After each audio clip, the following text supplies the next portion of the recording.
बातों को जो है वो ध्यानपूर्वक सुनेंगे। सर्वप्रथम आज प्रखंड बिहारीगंज के उच्च विद्यालय कठौतिया में आहुत मधेपुरा मंथन एक शिक्षा संवाद कार्यक्रम में इस कार्यक्रम की अध्यक्षता कर रहे अध्यक्ष महोदय, प्रखंड विकास पदाधिकारी बिहारीगंज, प्रखंड शिक्षा पदाधिकारी बिहारीगंज, प्रखंड पंचायती राज पदाधिकारी बिहारीगंज, अन्य प्रखंड स्तरीय पदाधिकारीगण, विद्यालय परिवार के प्रधानाध्यापक, शिक्षिकागण एवं माननीय मुखिया बिहारीगंज इस प्रखंड पंचायत की और मेरे प्यारे बच्चों, आप सभी का मैं जिला प्रशासन की ओर से आज इस कार्यक्रम में आप उपस्थित हैं, इसके लिए आपका हार्दिक अभिनंदन करता हूं, स्वागत करता हूं। अब इस कार्यक्रम के मुख्य बिंदुओं पर मैं आता हूं। आज जो यह कार्यक्रम आयोजित है मधेपुरा मंथन एक शिक्षा संवाद, इस कार्यक्रम का मुख्य उद्देश्य शिक्षा के क्षेत्र में सरकार के द्वारा जो विभिन्न विभागों के तहत चलाई जा रही योजनाएं हैं उनका प्रचार प्रसार करना और उन योजनाओं की जानकारी आप सभी अभिभावकगण एवं छात्र छात्राओं को प्रदान करना है, ताकि उन योजनाओं का लाभ अधिक से अधिक उठाते हुए आप बच्चे उससे लाभान्वित हो सके और आगे बढ़ सके। देखिए, मैं कहना चाहूँगा कि शिक्षा ही एक ऐसी विषय वस्तु है जो हम सभी, हमको, आपको, मनुष्य जाति को जीवन में सर्वोत्तम बनाती है। शिक्षा ही ऐसी वस्तु है जो हमें सर्वश्रेष्ठ बनाती है अन्य जीवन में। तो कितना महत्वपूर्ण है यह शिक्षा, और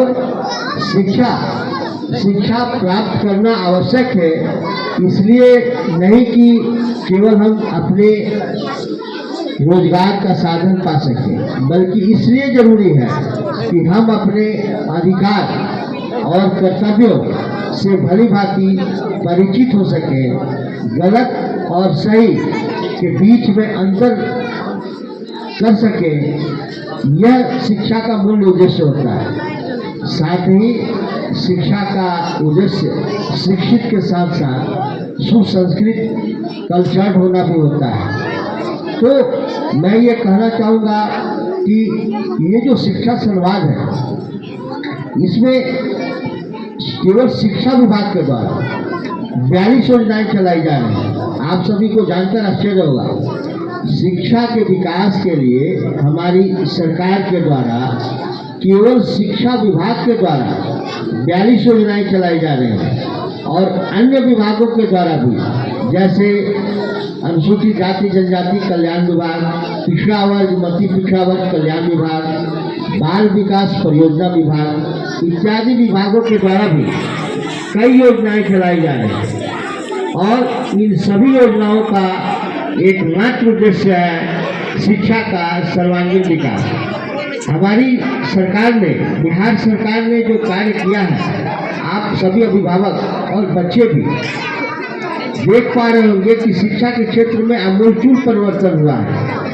आप देखिए, पहले विद्यालय में बच्चों का नामांकन कम रहता था, और बच्चों में खास करके बच्चियों का नामांकन कम रहता था। इसके पीछे कारण बहुत कुछ थे। उनमें एक कारण था कि स्कूल जो है वो प्रत्येक पंचायत में हाई स्कूल नहीं होते थे। तो बच्चियों के प्रति जो है वो कुछ भ्रांतियाँ भी थी, और प्रत्येक ग्राम पंचायत में हाई स्कूल नहीं रहते थे।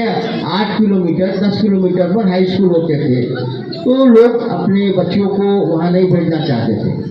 सरकार ने इस समस्या की ओर में गंभीरतापूर्वक ध्यान दिया, और अब आपको धन्यवाद देना चाहिए माननीय मुख्यमंत्री महोदय का कि प्रत्येक ग्राम पंचायत में एक हाई स्कूल स्थापित हो गए हैं। प्रत्येक ग्राम पंचायत में एक हाई स्कूल स्थापित हो गए हैं, और अब बच्चियों को अपने पंचायत से दूर कहीं जाना नहीं है। इसके साथ ही अगर दूर स्कूल है तो बच्चियों को जाने में भी कठिनाई होती थी। उस कठिनाई को दूर करने के लिए सरकार ने मुख्यमंत्री साइकिल योजना प्रारंभ की। बच्चियों को 9वीं क्लास के बच्चियों को और बालकों को भी 3000 रुपये साइकिल के लिए मिलता है। उस मुख्यमंत्री साइकिल योजना से बच्चियों का इतना ज़्यादा शिक्षा पाने के लिए आकर्षण हुआ कि आज आपको यह जानकर आश्चर्य होगा कि बिहार विद्यालय परीक्षा समिति का जो आंकड़ा है वो बालकों से 300 ज़्यादा बच्चियां जो है वो बोर्ड परीक्षा दी हैं। और अब छात्रों को पीछे छोड़ते हुए, लड़कों को पीछे छोड़ते हुए लड़कियां अव्वल जो है वो दर्जा प्राप्त कर रही हैं। यह बहुत ही उपलब्धि की बात है, बहुत ही खुशी की बात है। आप देखिए आधारभूत पहले क्या विद्यालय में कमरों की कमी होती थी, जितने क्लास होते थे उतने कमरे उपस्थित नहीं हो पाते थे, कमरे नहीं रहते थे तो क्लास चलाने में कठिनाई होती थी। उसको भी सरकार ने दूर किया। अब इसी विद्यालय को देख लीजिए, यहाँ 24 पर्याप्त कमरे हैं, 24 पर्याप्त कमरे हैं जो हर एक कक्षा को चलाने के लिए पर्याप्त हैं। इसके साथ में देखिए विद्यालय में कंप्यूटर लैब की स्थापना, लाइब्रेरी की स्थापना, ये सभी जो है वो शिक्षा को आपके समर्पित, आपको आपके बच्चे को गुणवत्तापूर्वक शिक्षा मिल सके, सुगमतापूर्वक शिक्षा प्राप्त हो सके, इसके लिए सरकार के द्वारा ये योजनाएं संचालित हैं। और आप देख रहे हैं इसके बाद देखिए अभिभावकों की कमी, अभिभावकों को ये शिकायत रहती थी कि शिक्षक नहीं रहते हैं सरकारी स्कूलों में। तो आपने देखा कि हमारी सरकार जो बिहार सरकार है इसने अभी 2 महीने में बिहार लोक सेवा आयोग के द्वारा 2 लाख से अधिक शिक्षकों को चयनित किया है और हर एक विद्यालय में उनका पदस्थापन होने जा रहा है। तो ये शिक्षक जो लोक सेवा आयोग से चयनित हुए हैं, इनकी काबिलियत और इनकी योग्यता पर किसी को संदेह नहीं है। तो ये जो एक शिकायत थी रहती थी हमेशा कि शिक्षक उपलब्ध नहीं रह पाते हैं, बच्चों को पढ़ाई नहीं हो पाती है, ये भी कमी सरकार ने अब दूर कर दिया है।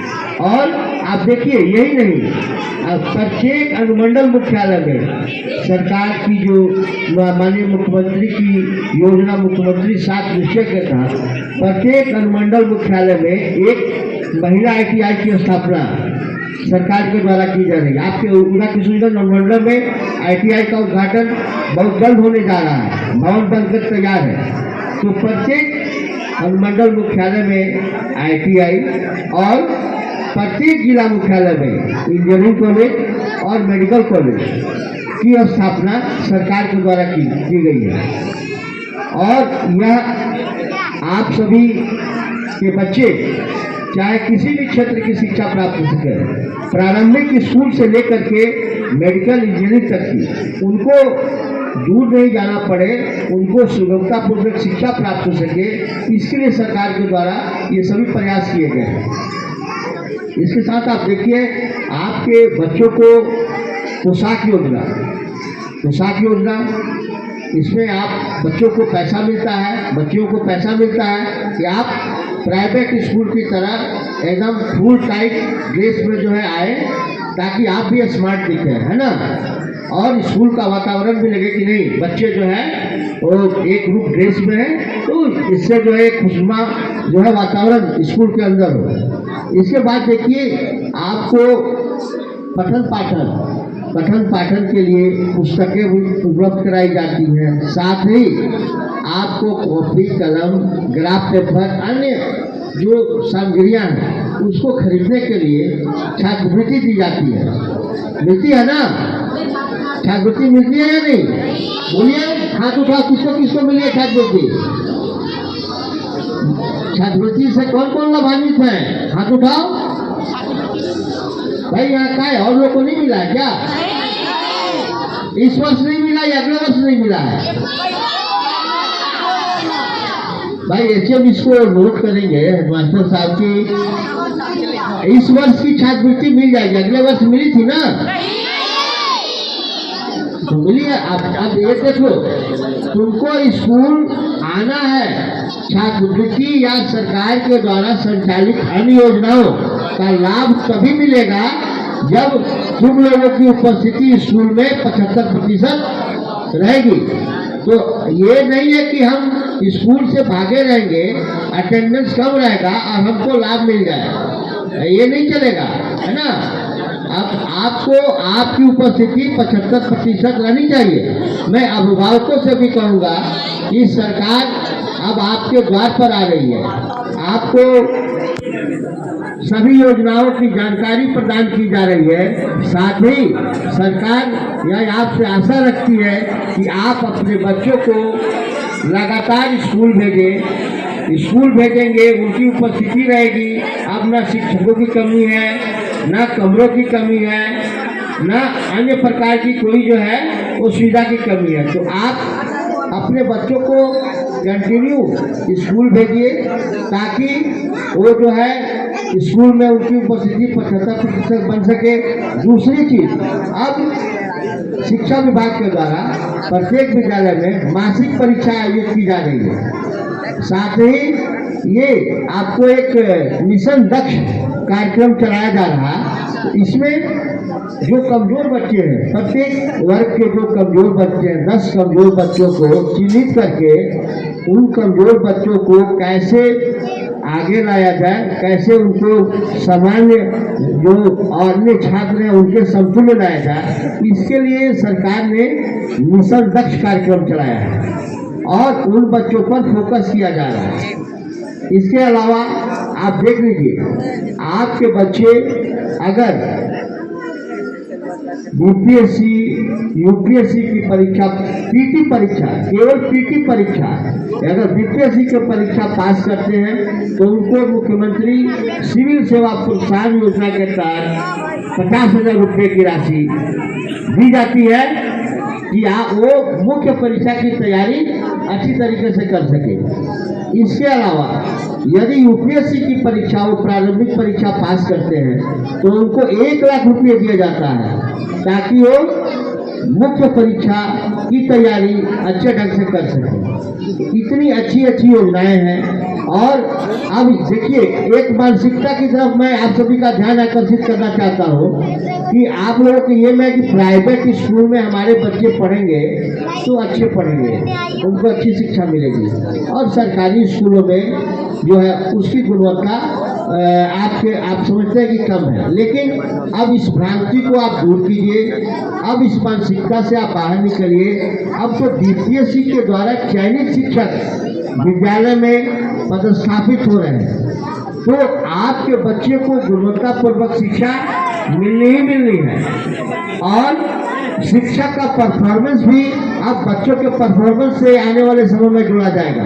तो आप सरकारी विद्यालय में आपके बच्चे नामांकित हैं तो केवल योजनाओं का लाभ लेने के लिए नहीं, बल्कि उनको आप लगातार स्कूल भेजें। और साथ ही हम चाहेंगे अभिभावक लोगों से कि आप सभी जो शिक्षक अभिभावक संगोष्ठी होती है उसमें उपस्थित रहें, और केवल ये नहीं हो कि हमारे बच्चे को ये लाभ नहीं मिला, वो लाभ नहीं मिला। नहीं, पढ़ाई शिक्षक पढ़ा रहे हैं आपके बच्चे को कि नहीं, पढ़ाई अगर नहीं हो रही है तो क्यों नहीं हो रही है, इस पर जाके जागरूक रहिए, इसको आप वाच कीजिए। शिक्षक संगोष्ठी जो आपकी अभिभावक के साथ होती है उसमें आप इन सभी, अगर आपके पास में कोई बच्चे के प्रति, कोई शिक्षक के प्रति कोई शिकायत है तो उसको उठाइए, उसको आप जो है, आपका ये फर्ज बनता है कि आपके बच्चे अगर नामांकित है तो उनको अच्छी शिक्षा मिले। इस कार्यक्रम में एक तो योजनाओं की जानकारी प्रदान करना, और दूसरा, यदि शिक्षा के क्षेत्र में कोई आपकी शिकायत है, कोई सुझाव है, तो वह हम प्राप्त करने के लिए, उससे अवगत होने के लिए जो है उपस्थित है।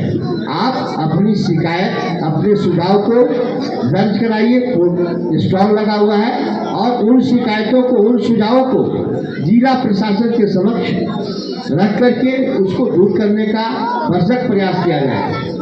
हम ये आशा करेंगे कि उच्च विद्यालय कठौतिया के छात्र छात्रा मैट्रिक इस वर्ष की परीक्षा में अच्छा परीक्षा फल दें, अव्वल दर्जे से पास करें और कठौतिया उच्च विद्यालय प्रखंड बिहारीगंज का नाम रोशन करें। इन्हीं शुभकामनाओं के साथ मैं अपनी वाणी को विराम देता हूँ। धन्यवाद।